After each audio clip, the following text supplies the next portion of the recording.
ಕಳೆದ 2 ವರ್ಷಗಳಿಂದ ಬಹಳ ಮಹತ್ತರವಾದಂತಹ ಬಲವಾದ ಬೇಡಿಕೆ ಸಲುವಾಗಿ ಇದಕ್ಕೆ ರಾಮದುರ್ಗ ತಾಲೂಕಾ ರೈಲ್ವೆ ಹೋರಾಟ ಸಮಿತಿ ಅಂತ ಮಾಡಿಕೊಂಡು ಅತ್ಯಂತ ಎಲ್ಲ ಸ್ಥಳದಲ್ಲೂ ಇದರ ಬಗ್ಗೆ ಜಾಗೃತಿ ಮೂಡಿಸಿ ಹೋರಾಟ ಮಾಡ್ತಾ ಇದ್ದಾರೆ. ಇದು ಎಲ್ಲ ತಾಲೂಕಿಗೆ ಈಗಾಗಲೇ ಹೇಳಿದ ಹಾಗೆ ಎಲ್ಲರಿಗೆ ಅತ್ಯವಶ್ಯಕವಾಗಿದೆ.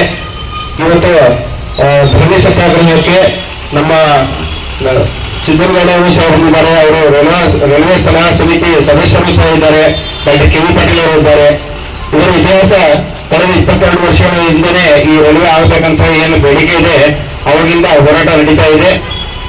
ಇದಕ್ಕೆ ಮುಖ್ಯ ಕಾರಣ ಅಂದ್ರೆ ನಾವು ಮೊದಲು ನೆನಪು ಮಾಡಬೇಕಾಗಿತ್ತು, ಆಗಿನ ಸನ್ಮಾನ್ಯ ರೈಲ್ವೆ ರಾಜ್ಯ ಸಚಿವರಾದಂತ ಸುರೇಶ್ ಅಂಗಡಿ ಅವರನ್ನು ನಾವು ನೆನಪು ಮಾಡ್ಕೋಬೇಕಾಗ್ತದೆ. ಅವರಿಂದನೇ ಇದಕ್ಕೆ ಮೊದಲಿಗೆ ಚಾಲನೆ ಸಿಕ್ತು.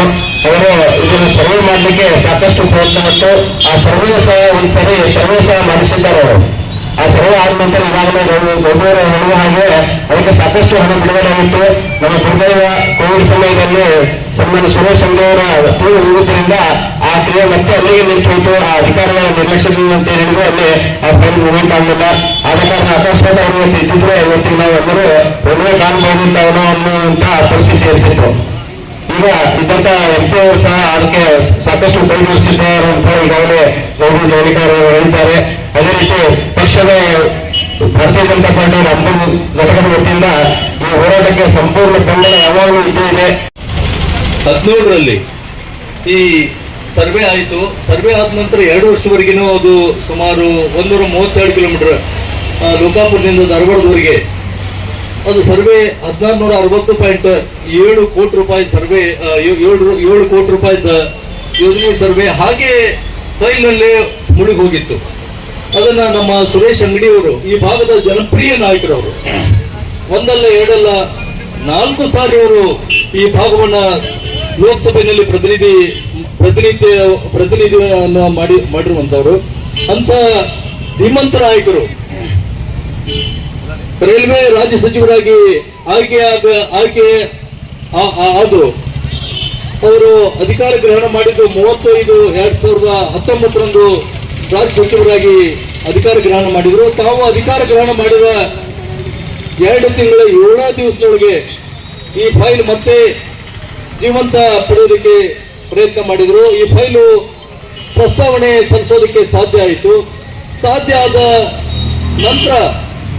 ಆದ ನಂತರ ಕೇವಲ ಅದು ಪ್ರಸ್ತಾವನೆ ಸಲ್ಲಿಕೆ ಆಗಿದ್ದು 6/8/2019 ಪ್ರಸ್ತಾವನೆ ಸಲ್ಲಿಕೆ ಆಯಿತು. ರೈಲ್ವೆ ಮಂಡಳಿಗೆ ಸಲ್ಲಿಕೆ ಆಯಿತು. ಇದರ ಹಿಂದೆ ಸುರೇಶ್ ಅಂಗಡಿ ಅವರ ಅವಿರತ ಶ್ರಮ ಇತ್ತು ಅನ್ನುವಂಥದ್ದನ್ನ ಈ ವೇದಿಕೆ ಮೂಲಕ ನಾನಾದ್ರೂ ಕೂಡ ತಮ್ಮ ಜೊತೆಗೆ ನೆನಪು ಮಾಡಿಕೊಳ್ಳೋದಕ್ಕೆ ಇಷ್ಟಪಡ್ತೇನೆ. ಸನ್ಮಾನ್ರೆ, ದುರದೃಷ್ಟವಶಾತ್ ಗಮನಿಸಿ, ಅದು ಪ್ರಸ್ತಾವನೆ ಸಲ್ಲಿಕೆ ಆದ 51 ದಿನದಲ್ಲಿ, ಅಂದ್ರೆ ಸಲ್ಲಿಕೆ ಆದ ದಿವಸ 6/8/2019, ಅದು ತಿರಸ್ಕಾರಗೊಂಡ ದಿವಸ 26/9/2019, ಅಂದ್ರೆ ಸಲ್ಲಿಕೆಯಾದ 51 ದಿವಸಗಳಲ್ಲಿ ಅದು ತಿರಸ್ಕೃತಗೊಂಡಿತು. ಯಾಕೆ? ಆವಾಗ್ಯೂ ಕೂಡ ತಿರಸ್ಕೃತಗೊಂಡಾಗ್ಯೂ ಕೂಡ 2 ದಶಕಗಳಿಂದ ನಮ್ಮ ತಾಲೂಕಿಗೆ ರೈಲ್ವೆ ಬರಬೇಕು, ಲೋಕಾಪುರ್ ರಾಮದುರ್ಗ್ ಮಾರ್ಗವಾಗಿ ಸವದತ್ತಿಗೆ ರೈಲ್ವೆ ಆಗಬೇಕಂತ ತಿಳ್ಕೊಂಡಂತ ಬಹಳ ಸುದೀರ್ಘವಾದಂಥ ಹೋರಾಟವನ್ನು ಮಾಡಿಕೊಂಡು ಬರ್ತಿರುವಂತ ನಮ್ಮ ರಾಮದುರ್ಗದ ಈ ಹೋರಾಟ ಸಮಿತಿಯ ಅಧ್ಯಕ್ಷರನ್ನು ಒಳಗೊಂಡು ಎಲ್ಲ ಸಲಹಾ ಸಮಿತಿಯವರಿಗೂ ಉಳಿದ ಪದಾಧಿಕಾರಿಗಳಿಗೂ ಮೊದಲನೇದಾಗಿ ನಾನು ಅಭಿನಂದನೆಗಳನ್ನ ಸಲ್ಲಿಸಲಿಕ್ಕೆ ಬಯಸ್ತೇನೆ. ಯಾಕಂದ್ರೆ ಒಂದು ಯಾವುದಾದ್ರೂ ಯೋಜನೆ ಆಗ್ಬೇಕಾದ್ರೆ, ಒಂದು ಯಾವುದಾದ್ರೂ ಕಾರ್ಯಗತಕ್ಕೆ ಆಗಬೇಕಾದ್ರೆ, ಕಾರ್ಯರೂಪದಲ್ಲಿ ಬರಬೇಕಾದ್ರೆ ಸಾಕಷ್ಟು ಹೋರಾಟಗಳನ್ನ ಈ ಪ್ರಜಾಪ್ರಭುತ್ವ ವ್ಯವಸ್ಥೆಯಲ್ಲಿ ನಾವು ಮಾಡಬೇಕಾಗ್ತದೆ. ಈಗಾಗಲೇ ಈ ಒಂದು ರೈಲ್ವೆ ಯಾವ ರೀತಿ ನಮ್ಮ ಕೇಂದ್ರದಲ್ಲಿ ಮಂತ್ರಿಗಳಾಗಿರ್ಬೋದು, ಜನಪ್ರತಿನಿಧಿಗಳಾಗಿರ್ಬೋದು ಸಾಕಷ್ಟು ಪ್ರಯತ್ನಗಳನ್ನ ಮಾಡ್ತಾ ಇದ್ದಾರೆ. ನಿಜವಾಗ್ಲೂ ನಮಗೂ ಕೂಡ ಗೊತ್ತಿದ್ದಂಥ ವಿಷಯ. ಈಗಾಗಲೇ ಸವಿಸ್ತಾರವಾಗಿ ನಮ್ಮ ಆತ್ಮೀಯರಾದಂಥ FS ಸಿದ್ದನಗೌಡರು ಇವತ್ತ ನೈಋತ್ಯ ರೈಲ್ವೆ ಬೋರ್ಡದ ಮೆಂಬರ್ ಸಲಹಾ ಸಮಿತಿಯ ಸದಸ್ಯರು ಕೂಡ ಅವರಾಗಿದ್ದಾರೆ.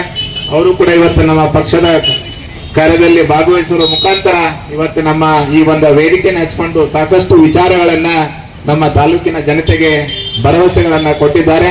ಅವರೂ ಕೂಡ ನಾನು ಈ ಸಂದರ್ಭದಲ್ಲಿ ಅಭಿನಂದನೆಗಳನ್ನ ಸಲ್ಲಿಸುತ್ತಾ,